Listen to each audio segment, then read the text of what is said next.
Start करते हैं आज का टॉपिक। हम लोगों ने कल तक पढ़ रखा था द्विघात समीकरण, और द्विघात समीकरण का थोड़ी सी बेसिक इन्फॉर्मेशन हम लोगों ने ले ली थी। द्विघात समीकरण यानी कि quadratic equation.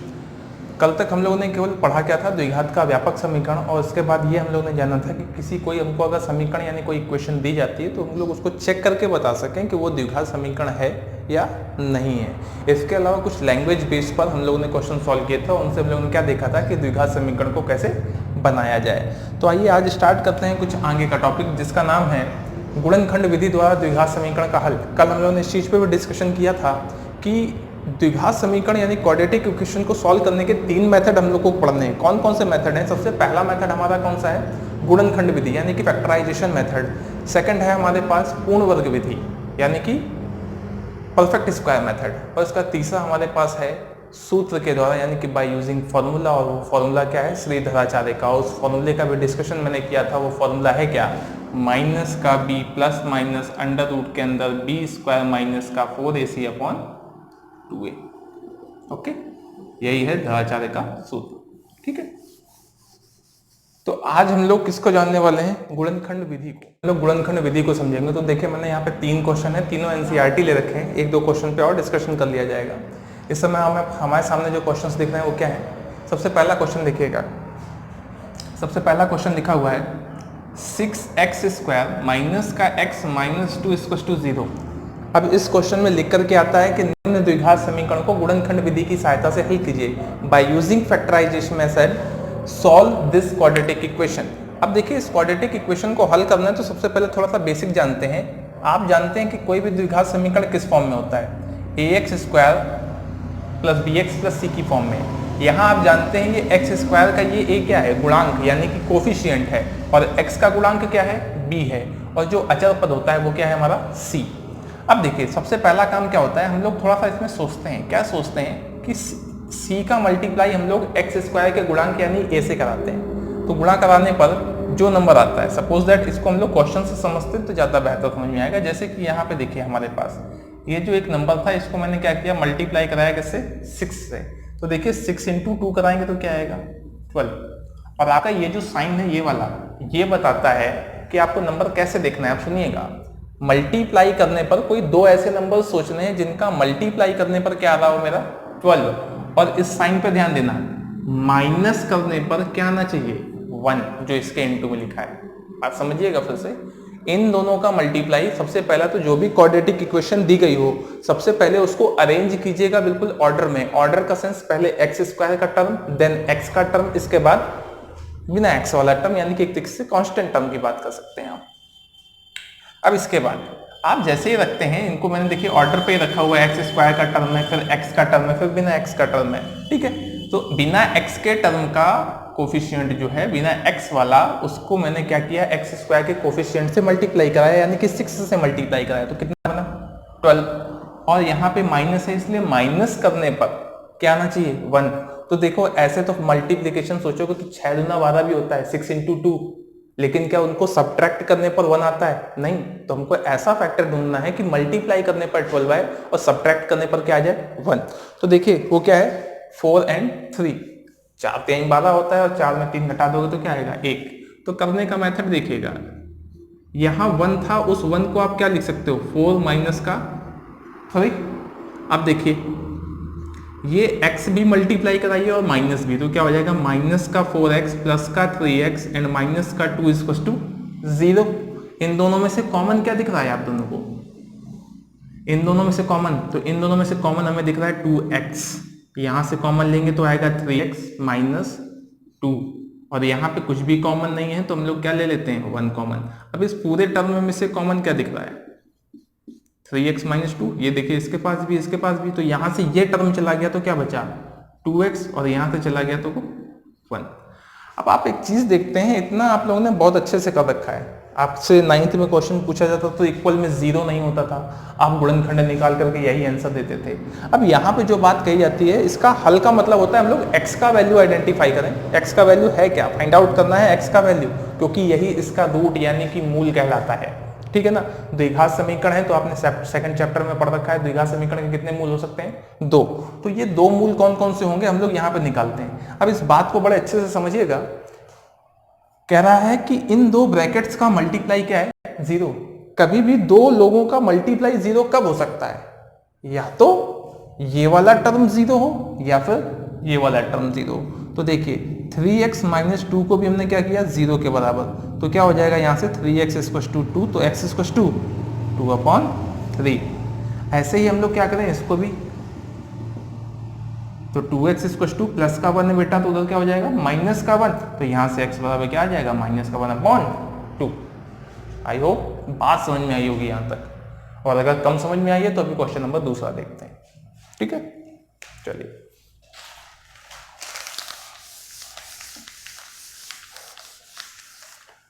Second number question पर ध्यान देते हैं। तो सेकंड नंबर क्वेश्चन हमारे पास क्या लिखा हुआ है, 3x² माइनस का 2√6x प्लस का 2 इक्वल टू 0।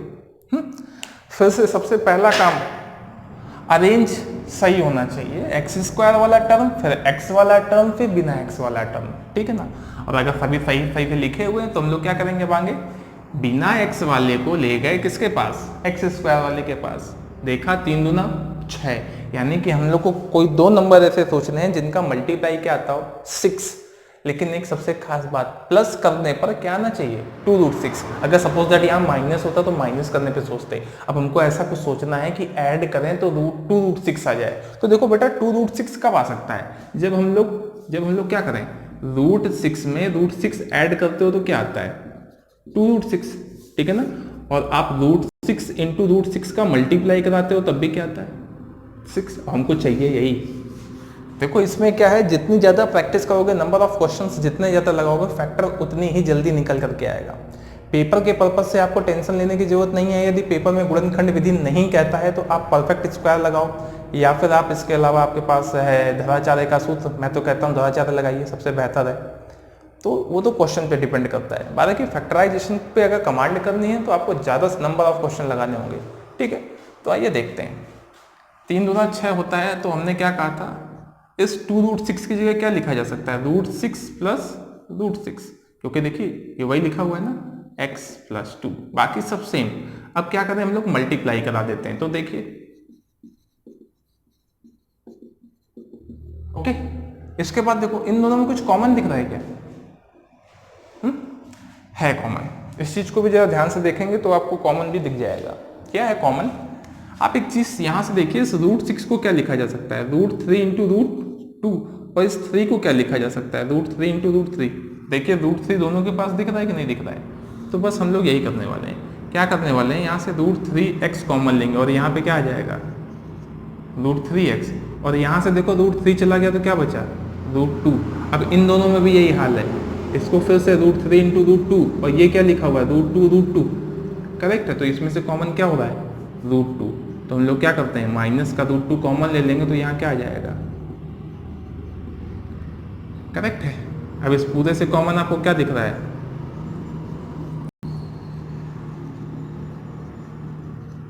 अब आप देख रहे हैं दोनों ब्रैकेट इक्वल है, उससे कोई दिक्कत नहीं है। तो इससे यहाँ से आपको मूल 2 ही निकल के आएंगे। इसका मतलब ये नहीं कि x का एक ही मान निकल करके आएगा। अगर x का एक मान निकल के आएगा तो ये द्विघात समीकरण नहीं माना जाएगा। एक तरीके से द्विघात समीकरण हो नहीं सकता, द्विघात समीकरण के 2 मूल होते हैं। तो आइए क्या करें हम लोग, √3x माइनस का √2 बराबर 0, तो x बराबर क्या आ गया, सिमिलर यहाँ से भी यही आ जाएगा। तो एक तरीके से इसके कितने हल आ गए, 2 हल आ गए, और दोनों मूल कैसे होंगे √2/√3, ठीक है। नेक्स्ट क्वेश्चन को देखते हैं। तीसरा नंबर क्वेश्चन क्या लिखा हुआ है हमारे पास, 2x² माइनस का x प्लस 1/8।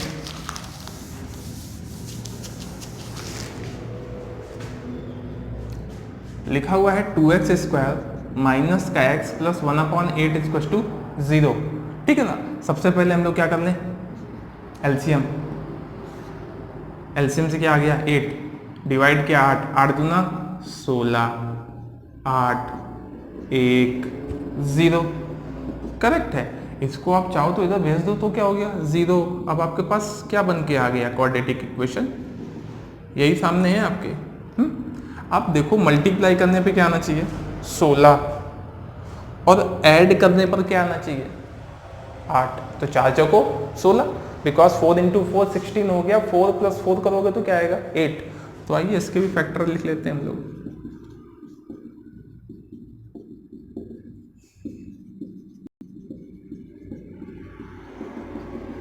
करेक्ट है, ये माइनस अंदर गया, ये भी माइनस गया, यहां से क्या कॉमन हो गया 4x।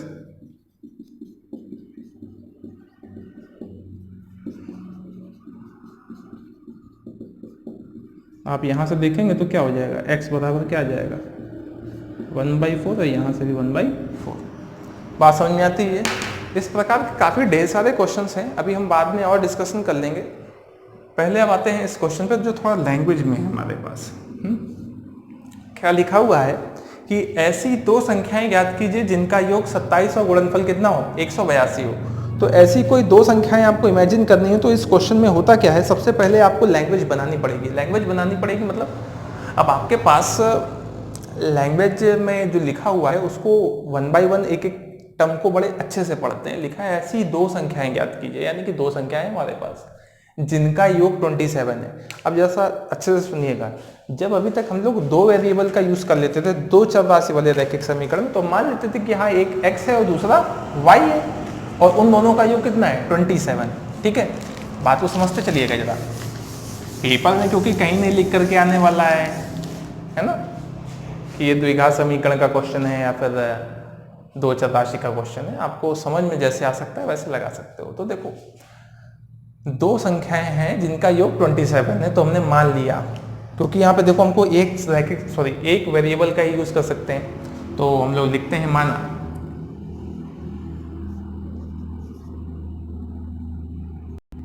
संख्या बराबर x। पहली संख्या तो मान ली, यहाँ पे दूसरी संख्या मानने में बहुत दिक्कतें आती हैं इन लोगों को, तो सुनिएगा बड़े अच्छे से।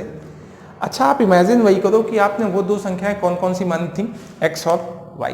समझिएगा, एक x मानी और दूसरी y, और दोनों का सम कितना बोल रहा है 27। अब हम जब क्वेश्चन सॉल्व कर रहे हैं तो मैंने एक x तो बिल्कुल फिक्स कर लिया है। तो चल आप यहाँ से y का वैल्यू निकाल सकते हो ना। जरा देखो y का वैल्यू क्या आ रहा है 27 माइनस x। समझ में आती है ये बात यहाँ से, है ना। तो हम लोग यहाँ पे डायरेक्ट लिख देंगे, अतः दूसरी संख्या क्या हो जाएगी, अतः दूसरी संख्या यानी second number is 27 minus x। Okay, अब क्वेश्चन ने कहा है कि दोनों का गुणनफल यदि 182 हो तो अब आइए क्वेश्चन के according to the question the multiply of the both numbers is to be 182। So we will multiply x into 27 minus x is equals to 182, यानी दोनों संख्याओं का गुणनफल किसके बराबर है। तो आइए भैया मल्टीप्लाई करा देते हैं। तो 27x माइनस का x स्क्वायर बराबर 182। इसको हल करना है तो क्या करें, सबको एक साइड पे भेज देते हैं। x स्क्वायर माइनस का 27x प्लस का 182 इक्वल्स टू 0। अब यहाँ से बात आती है कि 182 का मल्टीप्लाई 1 पर, सबसे पहले अरेंज सही है, उसमें दिक्कत नहीं है हम लोगों को। तो 182 ऐसी कोई दो नंबर्स जिनका मल्टीप्लाई करने पर 182 आ जाए और ऐड करने पर 27 आ जाए। तो अब ऐसी कोई दो नंबर्स हम लोग को सोचने होंगे। तो उसके लिए सबसे बेहतर तरीका जो है वो यहाँ ध्यान दीजिएगा जरा, ठीक है ना। मैं इतने में आपको करके दिखाने की कोशिश करता हूँ। 182 के हम लोग फैक्टर ले लें, 2 9 18, ठीक है ना। और उसके बाद आप जानते हैं कि 7 से करेंगे तो यहाँ 13 आ जाएगा और 13 एकम 13। अब जानते हैं आप 7 गुना कितना होता है 14। अच्छा इन सबका मल्टीप्लाई कराओगे तो आएगा कितना 182 वापस। अब हम कुछ ऐसा अरेंज करते हैं कि सम करने पे क्या बने मेरा 27। तो 7 गुना देखो 14 और 13, 14 और 13 को जब मल्टीप्लाई कराओगे तो 182 तो आएगा ही आएगा, और ऐड करने पर क्या आएगा 27। इसका मतलब मेरे फैक्टर कौन कौन से हैं 14 एंड 13। तो इस 27 की जगह हम लोग क्या कर देंगे, आइए 14 plus 13x plus 182 equals to 0 हम लोग इसको अंदर भेज देंगे तो आ जाएगा, इस पूरे से कॉमन हो जाएगा x माइनस का 14 और यहाँ से 13 कॉमन ले लेंगे तो यहाँ पे भी आ जाएगा कितना 14। आप 13 से डिवाइड करो, 13 एकम 13 बचा 5, ठीक है ना। तो 13 चौको 52 तो आ गया 14। तो यहाँ से x माइनस का 14 और x माइनस का 13 बराबर, अब यहाँ से x बराबर क्या आ रहा है 14 भी है और x बराबर 13 भी है।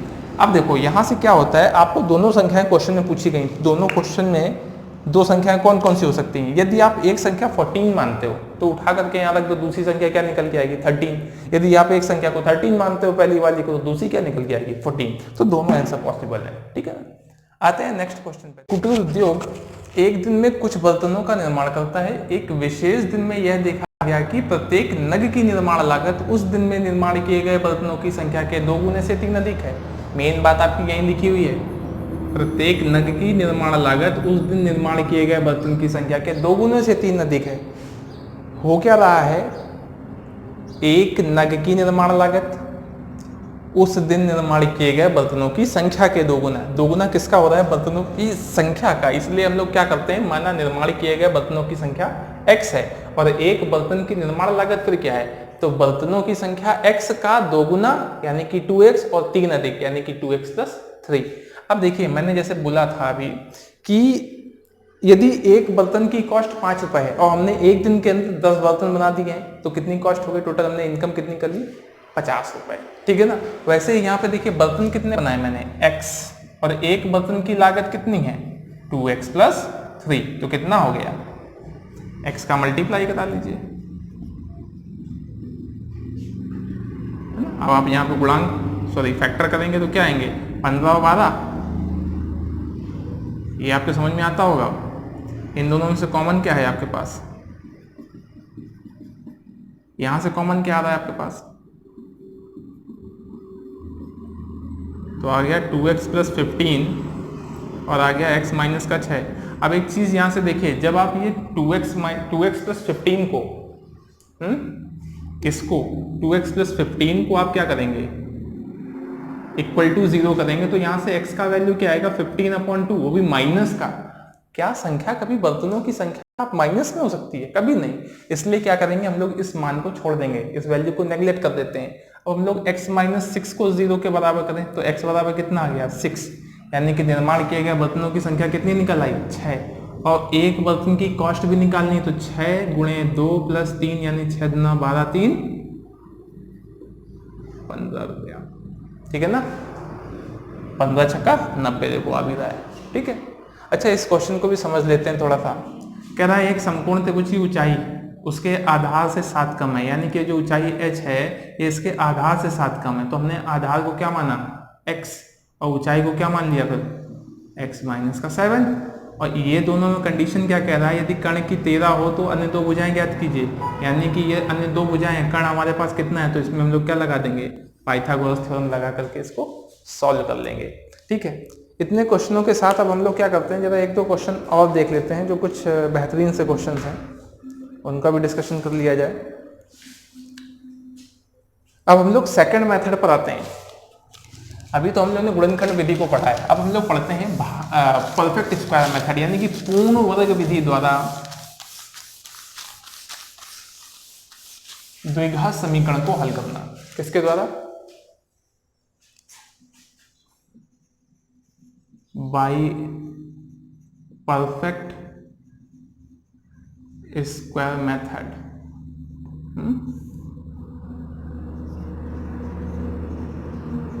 पूर्ण वर्ग विधि द्वारा।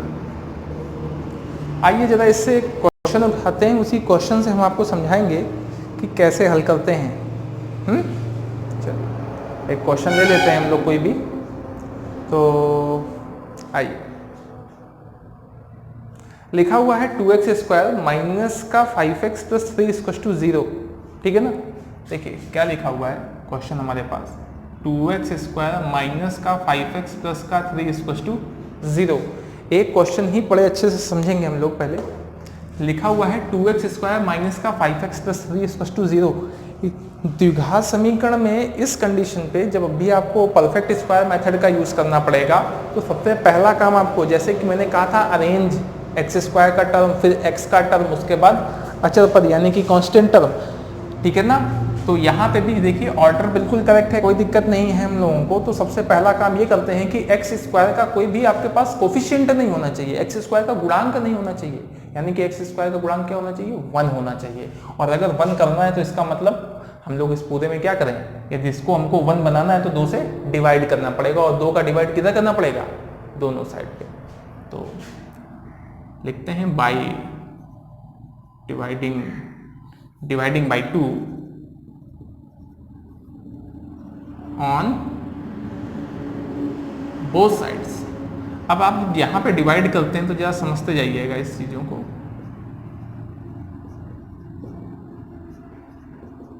करेक्ट है। अब आप देखते हैं इस 2 से ये 2 कैंसिल आउट, तो क्या आ गया, एक्स स्क्वायर माइनस का 5/2x प्लस का 3/2 इक्वल्स टू 0।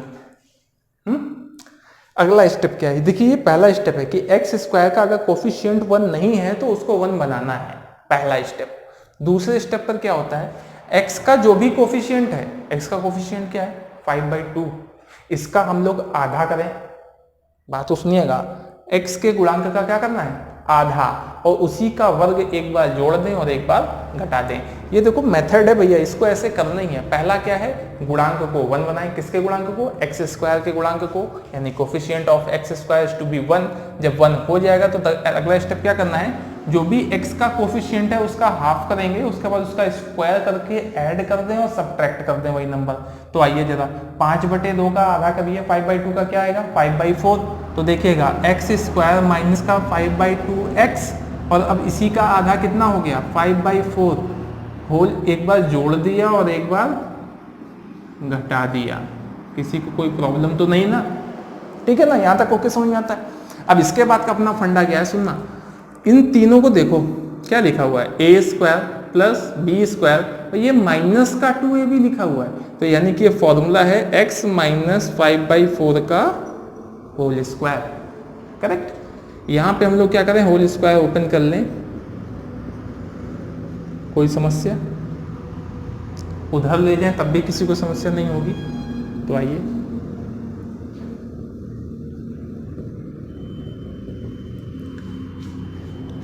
ये माइनस का है तो इधर आएगा तो प्लस का आएगा, और ये माइनस का 16 24 1/16, और यहाँ पे क्या है,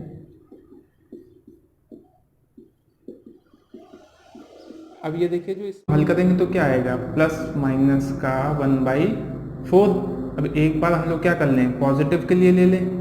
जब पॉजिटिव के लिए लेंगे तो x बराबर माइनस का 5/4, और यहाँ पे इसको इधर भेज देंगे तो कितना आ जाएगा 6/4। अरे माइनस का जाएगा यहाँ पे प्लस का हो जाएगा 5/4, एलसीएम लेंगे आएगा 4, ऊपर 5 और 1 6, निपटा दो दोनों को, 2 दूना 4 2 3 6, तो 3/2। अब यहाँ पे हम लोग निगेटिव ले लें, और अगर निगेटिव लेंगे तो फिर से सुनना, माइनस का है तो इधर जाएगा तो प्लस, और अगर प्लस हो गया तो 5/4 माइनस का 1/4, ऊपर देखिए नीचे वाले भाई 4 तो ऊपर डायरेक्टली माइनस करो, 5 में से 1 गया तो 5 में से 1 गया तो भैया क्या आ जाएगा 4 आ जाएगा, 4/4 यानी कि 1। तो आपको x बराबर 1 भी वैल्यू मिल गई और x बराबर 3/2। तो एक बार फटाफट रिपीट करते हैं। सबसे पहले एक्स स्क्वायर का कोफिशिएंट अगर कोई भी है तो उसको 1 बनाएं। 1 बनाने के बाद जो भी x के इनटू में दिख रहा होगा उसका आधा करना है, और उसी आधे का हम लोग वर्ग एक बार ऐड कर देंगे और एक बार सबट्रैक्ट कर देंगे। आई होप समझ में आ गया होगा।